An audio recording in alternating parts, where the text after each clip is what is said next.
Go ahead. Go ahead and tell me what you have to say. All right, so tell me about your relationship with Bill Graham. Well, our relationship with Bill Graham started before we became a Bill Graham Productions act. We used to see him backstage at our shows when we play in this area, and anywhere in Northern California, he might show up.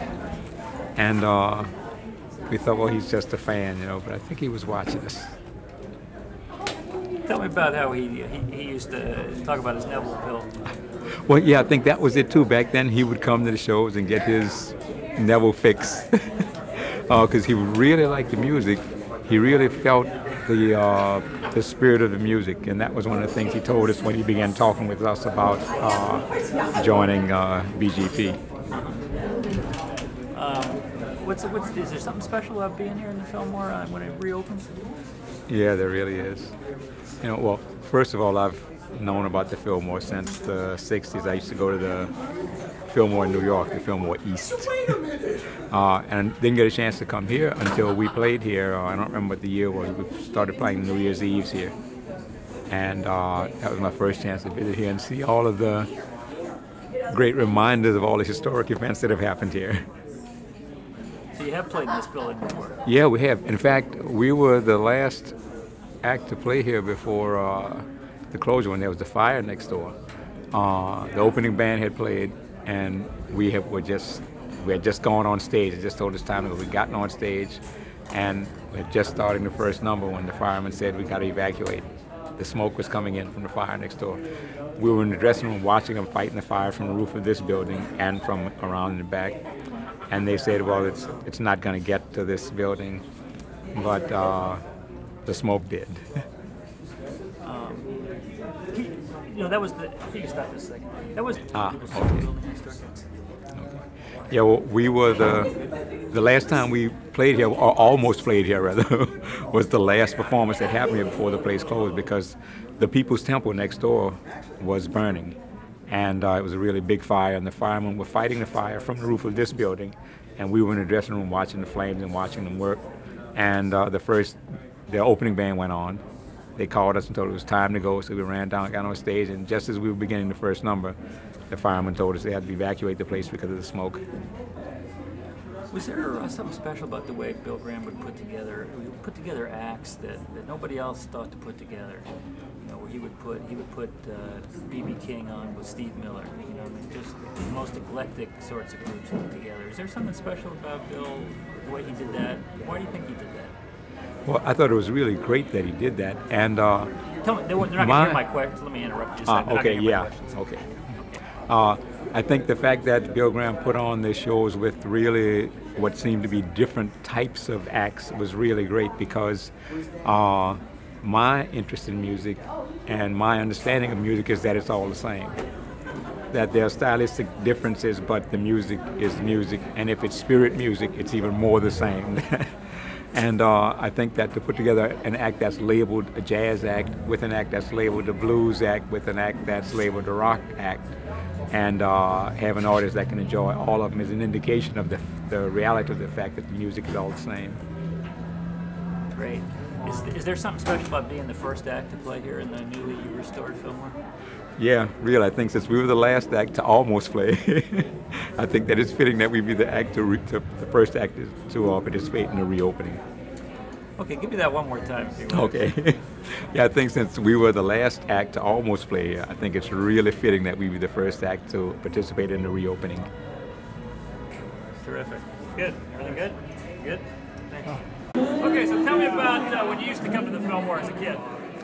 Well, I started coming up here, I was 17 years old, living in Visalia. I was in high school, the senior in high school. I used to come up here on the weekends and stay at my sister's house in Santa Clara and drive up here and catch all the gigs on the weekends. And I saw a lot of people here, a lot of people. I was here quite a few times. Who can you remember seeing here? Well, I saw Freddie King, Albert King, Magic Sam. I saw Paul Butterfield, Charlie Musselwhite. Okay, let me stop you for just a second. Can I get you to Grateful Dead. Can you just name some of those? What was that again? Just say. Okay, so tell me about when you came here when you were 17 years old. I started coming here when I was 17 years old, and I saw a lot of acts like Albert King, Freddie King, Charlie Musselwhite, Paul Butterfield, a lot of blues guys. I saw Grateful Dead, Country Joe, Jimi Hendrix. I was here to see Cream and Paul Butterfield one night, but I didn't get to see him because I got kicked out that evening. I'll never forget that, because Bill himself kicked me out. And I reminded him about that later on. We were playing at the Winterland one night, and we had a big laugh over that. But I had a lot of fun in this place. Got a lot of memories here. Why did Bill kick you out? I was smoking dope, but I was smoking dope at the end of a line of about 50 people. It wasn't even my dope. I was just taking a hit. And I guess I got to be the... Let me stop for just a second. Start that again and say, Bill kicked me out once. Bill himself kicked me out of here once. And then... Okay. You ready? We're rolling? Okay. All right, Bill Graham himself kicked me out of here once. I suppose I should be embarrassed, but I think it's kind of funny. I was sitting at the end of a line where a joint was being passed down the row, and it was in a crutch, and I just took a hit off it, and that was about all that was left. And the next thing I know, I was being dragged through the crowd to the office in the back, and here comes Bill Graham, and they're yelling at me about, what are you doing smoking dope in my, establishment? I said, I mean, if you looked around, there's a lot of people smoking dope in here, man. I'm just a dumb kid from Visalia. What do I know? And he ran me out, literally chased me out. I had to run the whole way. So we talked about it later when the Doobies were playing at Winterland. I said, you remember that kid you ran out from Visalia a long time ago? And we laughed about it. It was funny. Tell me the story that you know about Bill being in the bathroom and hearing those guys. That's not going to be, that was in the newspaper tonight. That's where I got that. Oh, yeah, that's, otherwise I wouldn't have known that story. Okay, kind of threw me back here at the Rio. Such a historic place. Just walking across the street here tonight was a big deja vu, if you will. It's like walking back in time a little bit, coming through the doors and going up the steps. And I remember so many things happening here. It's a big mind expander in its own way without any chemicals involved. It's just a lot of memories, a lot of good feelings, basically. I'm glad to see it open up again. I hope it can carry on like it always did. Tell me a little bit about these eclectic bills that Bill would put together. Put together a blues act, a jazz act. I'm trying to think of some good examples of that. Well, the classic example is the one I got kicked out of. That was a great one. The first tour of Cream, in the United States, I think the first show they did was here in the Fillmore West. And they were teamed up with Butterfield. Now, Cream was kind of bluesy, but they also were heavy in, the heavy rock, what they called hard rock at the time, which is like the birth of heavy metal for me, whatever. And so he would stick acts together like that, like Tina Turner, together with people like Janis Joplin, and because they both had the voice, but they didn't have the same kind of music.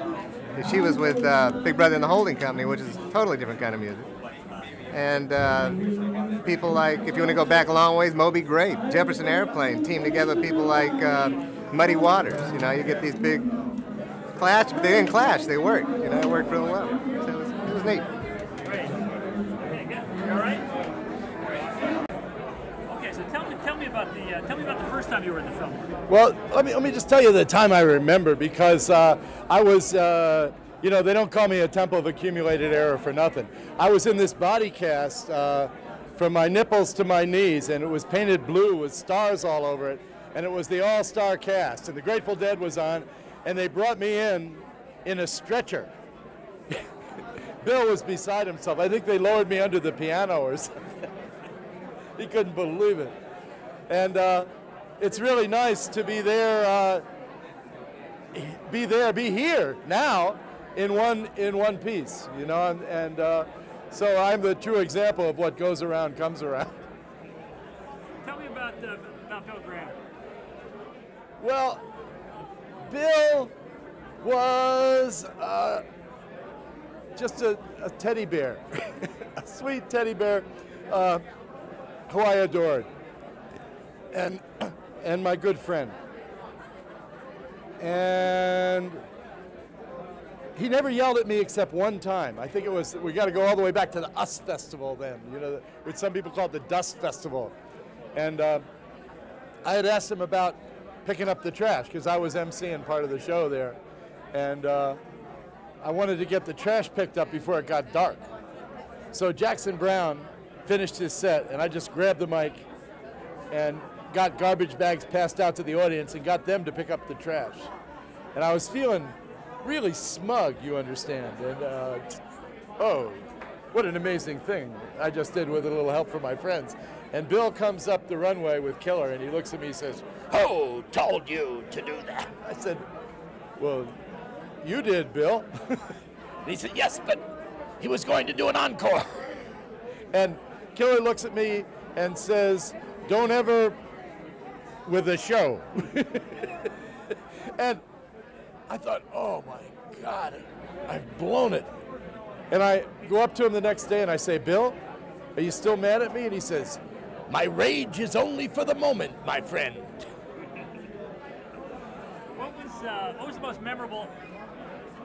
2, 3, 4, 5. What was the most memorable act that you ever saw here? Probably Otis Redding, I think, yeah. Okay, they're not going to hear my question, so if you could say that maybe the most memorable act. Yeah, I think the most memorable thing I ever saw in the Fillmore was Otis Redding. I mean, nobody had ever seen anything like that before, and it was just a total meltdown. What year was that? My chromosomes have amnesia. How does it feel to be back here? The first night that the Fillmore is going to reopen. It feels warm and smooth. Definitely. These are the good old days. The 90s or the 60s standing on your head. Wavy Gray says, "Old feathers, new bird." Yes. Very good. Anything else you want to tell us? Kissing builds up your mouth.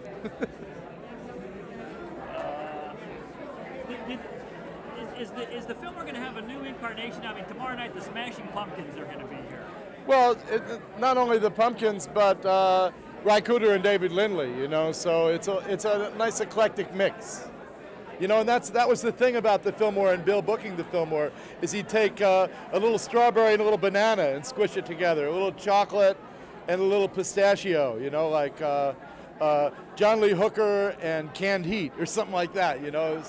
He liked to mix it up, and I think that they're, with the Smashing Pumpkins, David Lindley and Ry Cooder, they are following in that time-honored tradition.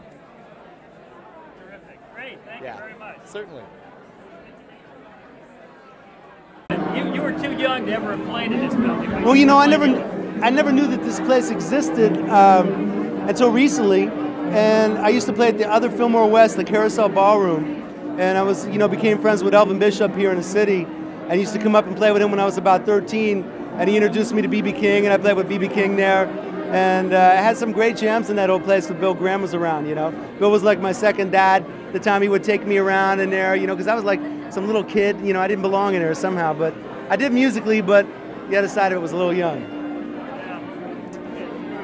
Did you have any experience with Bill Graham? Oh, yeah. Yeah. Tell me about Bill Graham. Well, I can tell you a funny thing that happened. We were playing with the Rolling Stones, and Bill was on 10. Things were not going well for him, and I just wanted to go up on stage and see a little bit of the show and leave. Backstage, and I took my wife, and we walked up the ramp, and he stopped me at the top of the ramp, screaming at the top of his lungs, "Get the hell off the stage, get the hell off the stage, you're not on the stage." I said, "Bill, I got to pass." I talked to somebody, got clearance to get on. He said, "I don't care who the hell told you, you get off the stage, goddammit, right now." And so he's screaming in front of like maybe 5,000 people are watching all this. So I walk off the stage and go back to my dressing room, you know, and this guy comes back, you know, and I said, "I got kicked off the stage by Bill Graham," and we opened up, you know. And he said, so this little guy, our manager, comes up and he's screaming at Bill Graham, "Damn it, Bill, you know who this is, you know who this is." And Bill says, "I don't give a shit who this is," you know, like this. And then an hour later, he comes back and he apologized. "Oh my God, I'm so sorry." After I had a screaming match with him backstage. "I'm so sorry, Jonathan." And from that point on, every time I saw Bill, whether it was at a charity or something, he would come up to me, shake my hand, he goes, "You forgive me about that Rolling Stones thing, don't you?" I said, "I forgive you." But the spit was flying. Spit was flying right in my face. And so I got faced by Bill Graham. There you go. And I'm proud of it, okay. Why did you want to be here tonight? Well, you know, I own a part of this company with my manager, Herbie Herbert, Nocturne. And we're doing all the video screens downstairs, so I was invited because of that, and I didn't really know what was going on, and I found out that it was reopening, and, you know, I've been working up here with Jonathan on a new solo record, you know, and we're finishing that up. And we were both in town, so we said, hey, let's go check it out. And I was curious to see, you know, what the screens were doing in here and how they were using them, and, you know, just to see a bunch of old people I haven't seen like in 20 years. You know. You feel any sense of history in this place? A lot of the posters, yeah, but the other place looks familiar to me. The Carousel. You know, I've never been in this place before, so everything but, you know, I mean, the posters and the tie-dye, and, you know, I mean, they don't have the hot oils going on downstairs yet. I'm waiting for that. They started. Did they start? You know, Bill always thought this place was too small, right? And back in the 80s, when, you know, bands were doing the arena thing, it was too small. And that's kind of why it closed up. But now I think people have seen the value of an intimate place to play. And so it's back in. I mean, I think it'll be a real valuable place for bands to come into San Francisco and be seen and heard. You know, Bill's motto, too, was always, this is one of his favorite phrases to say, it's not the money, it's the fucking money. You think you'll ever play here? Maybe. Yeah. I'd love to play here with the new thing that him and I are doing, this instrumental thing I'm doing. I would love to play here. It'd be a great room to play, yeah. We were honored enough to play at the Tribute in Golden Gate Park for him. It was 300,000 people. It was just a sea of people, and it was a very special day. And that was the last reunion that Journey had was the time that we played at his Tribute. So, you know, the only thing that was weird, we wanted to play with a full band, and they told us more or less that it was like sort of an acoustic event. So we ended up playing with just, you know, Perry, Jonathan, and myself.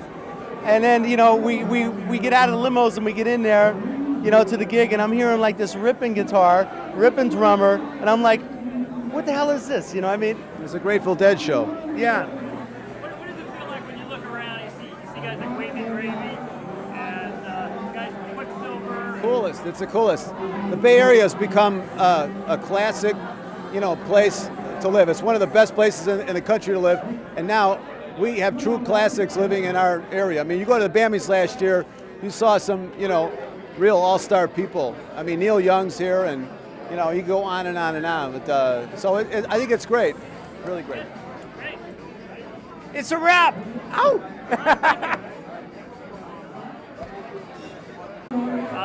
Tell me about the eclectic acts that Bill put together here. Well, he'd sort of look at it as a plate, you know.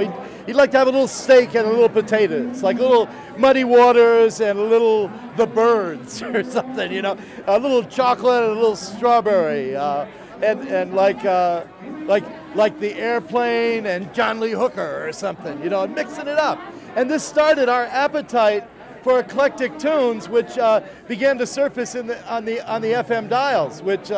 Unfortunately, not today, you know, but there's some of us that are still desperate for that eclectic vibe, which I certainly think comes across with the opening act tomorrow of the Smashing Pumpkins and David Lindley Rycooter. You can't get much more mixed up than that, huh?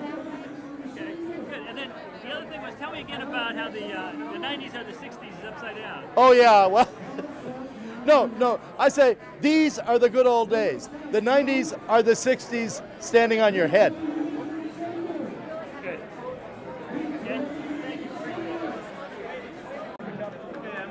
Okay, tell me about when you played here in '87. Well, me and Chris Isaac, we played here in '87, right before we went on our first big tour in '87 with the Thompson Twins, believe it or not. And so it has a lot of special meaning. We're playing here this weekend, and we're real excited. It looks beautiful. The room looks great. We're real excited about it. 2 nights. So.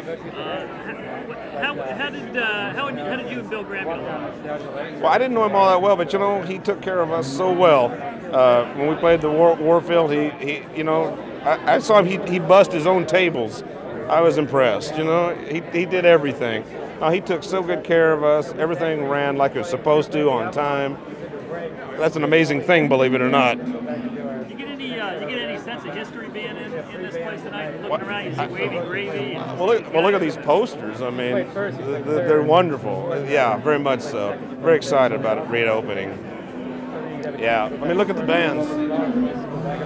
Aretha, you know, B.B. King. It's great. We all indulge ourselves by saying. Is there anything special about a San Francisco crowd? Important. What's that? Is there anything special about a San Francisco audience?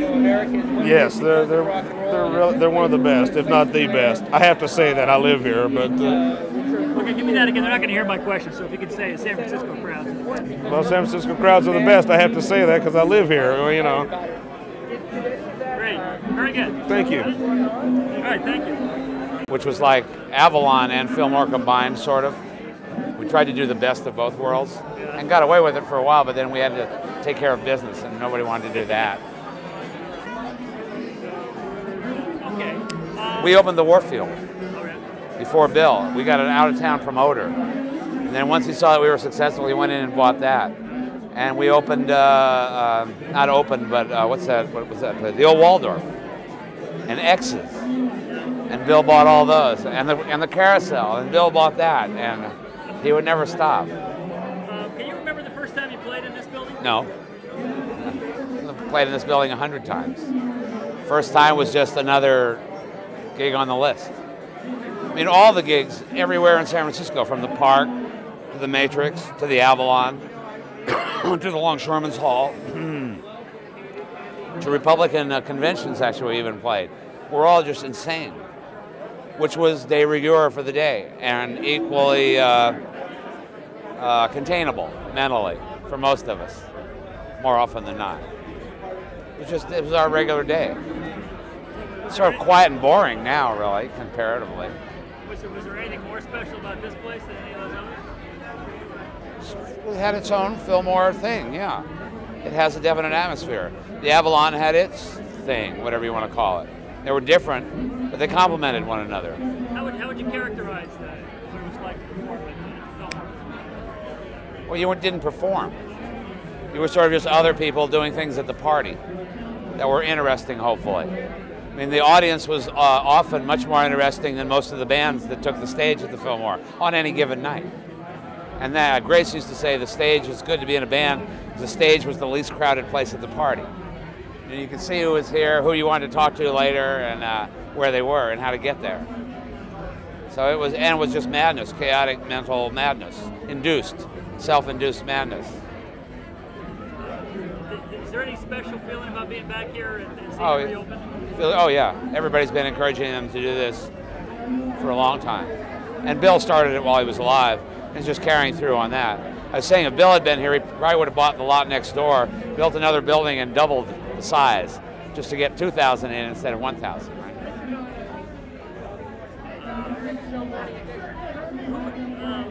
Talk a little bit about the eclectic bills that Bill would put together. He'd have a jazz group, and he'd have a blues group, and a rock group together. It was the nature of the times. Everybody was hungry for experience because of these conscious aiding devices and things that were available, pharmaceuticals that were available legally, I might add. And it opened the door to accepting more than the usual.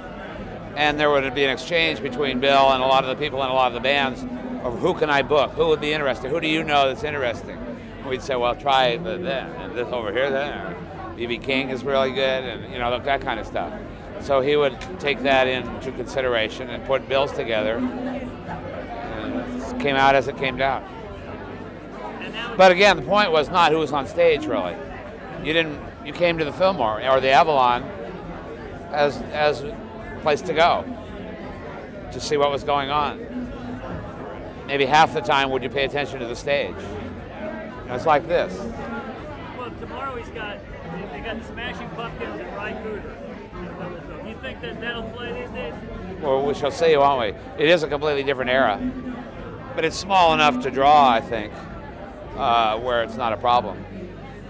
I mean, Smashing Pumpkins is a big band. They draw like big places, you know. So I'm sure, yeah, they'll do fine. Do you ever want to play here again? I am playing here again. In end of May. You want to talk about that a little bit?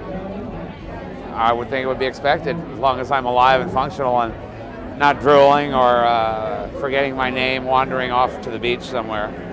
Yeah, it's a great place in town to play. It's a great place to encourage. I don't know that they're going to have happen what happened before, because those aren't the times now. But there is something here that's different about the room, just physically, sound-wise. It's a very good room to play in. And then the whole social factor that goes on, which the room sort of encourages, is real unique. You know, not too many places like that anymore. How's the room look? Does it look like it did? A little fancy. The rugs are probably going to get trashed right away. You're going to need a Hong Kong or Singapore caning law to keep it from getting cigaretted and gummed out. I can't believe it says no smoking over there. Next there'll be no buttered popcorn, and what else is unhealthy? Nothing. No anything. Right. Good. Anything else you want to tell us? Like I say, long live the Fillmore. Let's hope for some good stuff. We'll see what happens. I think a lot of people in the community have in their own minds possibilities of odd nights to do after they get settled and started and rolling. I would like to put on a night of weird stuff, which I'll probably bug them about later. What kind of weird stuff? You know, new bands, spoken word I'm really fond of, good spoken word, and that's a real nice role that's going on right now. I think it would be, you know, some spoken word, a band, and a fire eater or something, a real good fire eater, you know. All right, great. Good. Take care. Thank you. That was fine.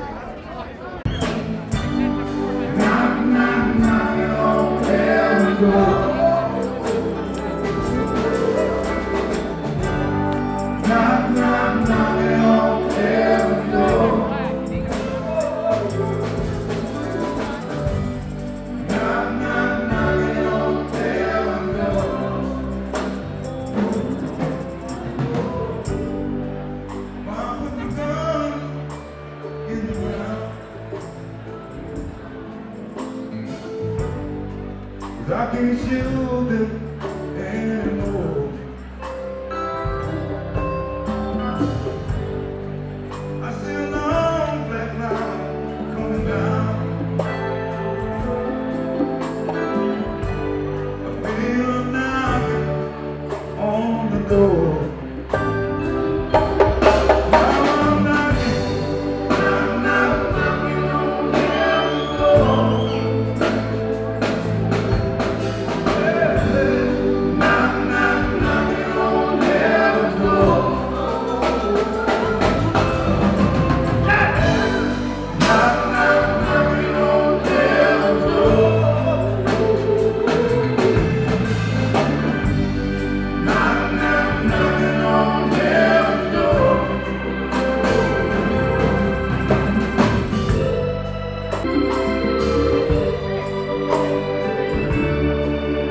Charles Neville and Eddie Fresh jamming for you.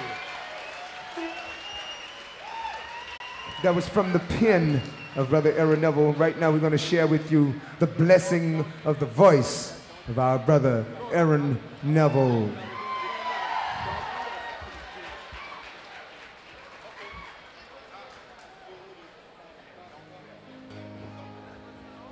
Step right up, come on in. If you'd like to take the grand tour of the lonely house that once was home sweet home, I have nothing here to sell you, just some things that I will tell you, some things I know will chill you to the bone. Over there sits the chair where she'd bring the paper to me and sit down on my knee and whisper, oh, I love you.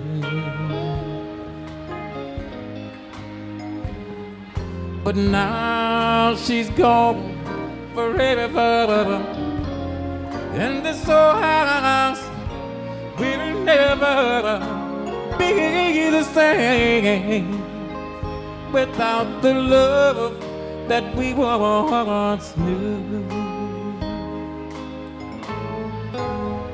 Straight ahead, that's the bed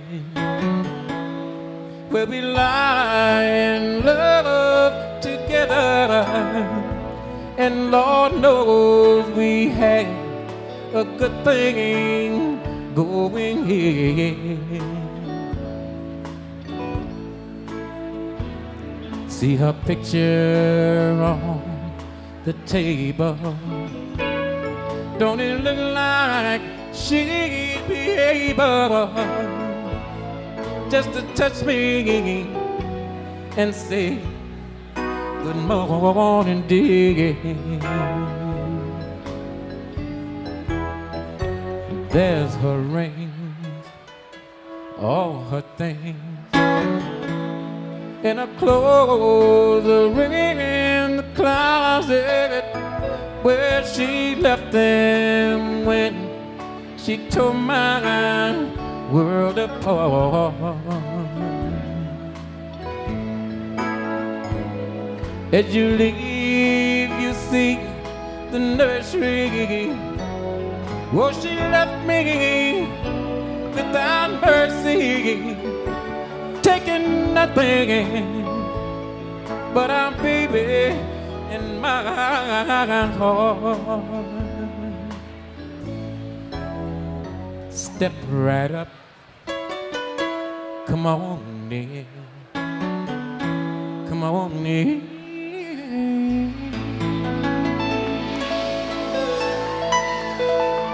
Thank you.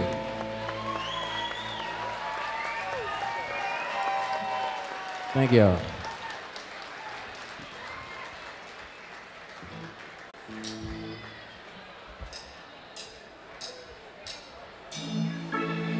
Ooh, baby, I found heaven when I found you. And this heaven is something I don't wanna lose. I only know that if you ever say goodbye, I couldn't stand the pain. These eyes would cry, cry, cry like the rain, and the sun will have nowhere to shine, and the stars will all fall from the sky. Baby, don't take away my heaven. Oh no, 'cause this world would stop turning. I know go. Baby, don't take away my heaven. Oh no. Ooh, baby, I saw forever when I saw you. And if you left me, I can't imagine what I'd do. Now that I've gone and built my world around your love, I couldn't let you go. Don't ever say goodbye, no. Don't ever go, 'cause the sun will have nowhere to shine, and the stars all fall from the sky. Baby, please, don't take away my heaven. Oh no, 'cause this world would stop turning, I know. Yes, I know. And I'd lose my whole world if you go. Baby, don't take away my heaven.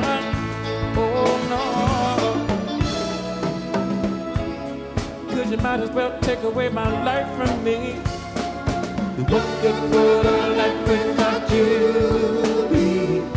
Anyway, if you go away, well, the sun will have nowhere to shine, and the stars will all fall from the sky. Baby, please, don't take away my heaven. Oh no, 'cause this world would stop turning, I know. Yes, I know. And I'd lose my whole world if you go. Baby, don't take away my heaven. Oh no, don't take away my heaven. Don't take away your love.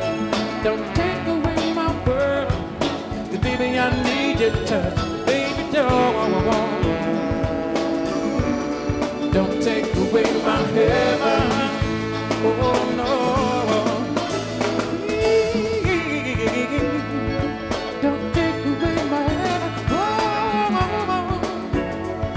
don't take away my heaven. Baby, don't take away my heaven. Don't take away my heaven. Don't take away your love. Don't take away my world. 'Cause baby, I need your touch. Yeah.